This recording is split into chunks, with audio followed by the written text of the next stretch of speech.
Sur cette question, je me souviens que sur les tests, notamment à l'école, vous nous disiez que les autotests représentaient par exemple l'une des clés de sortie de cette épidémie. Oui, parce que quand on n'est pas dans un pic épidémique ou quand on n'est pas dans un virus qui circule de partout chez tout le monde, où là ça n'a plus de sens de tester, mais quand on est au contraire dans le creux de la vague, je reprends entre guillemets ce mot vague, et que vous avez quelques cas sporadiques, quelques clusters sporadiques, ça vaut le coup de tester. Parce que là, vous allez pouvoir tester, tracer, isoler. Mais quand on est en pleine vague épidémique, ça n'a plus de sens parce qu'on ne peut plus tracer. Regardez, l'assurance maladie, malgré tous ses efforts, ne peut plus tracer les cas.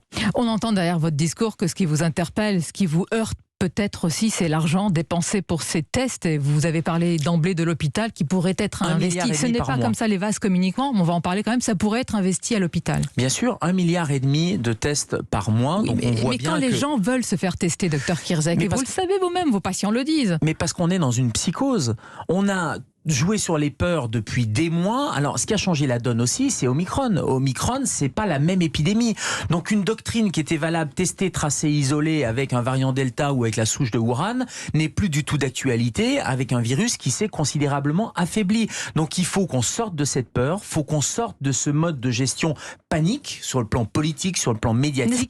N'est-ce pas exagéré de dire le mot panique? Panique vraiment suscite, j'allais dire, un contexte psychologique et anxiogène extrêmement fort. Vous dites que c'est ce qui est en train d'infuser aujourd'hui dans la société? Vous savez, la peur est mauvaise conseillère. Je suis praticien urgentiste. L'objectif d'un médecin, c'est de ne pas être rassuriste ni alarmiste, mais c'est d'être rassurant. Et je crois que c'est important de rassurer les patients. Moi, quand j'ai dans ma salle d'attente des urgences à l'Hôtel-Dieu des gens qui ont une visière, un masque, des gants, enfin, on voit bien qu'ils sont paniqués par ce Covid parce que ils allument la télé, ils écoutent les médias et ils ont l'impression qu'on va pas les soigner, que les gens meurent sur les trottoirs. Ça ne s'est jamais passé comme ça. Il y a eu des zones de tension forte, les services de réanimation sont en permanence saturés. En permanence, regardez 2015, 2016, 2017, l'hôpital est à l'os depuis ces années-là et on voit bien qu'une goutte d'eau peut faire déborder le vase. Et c'est probablement ce qui s'est passé.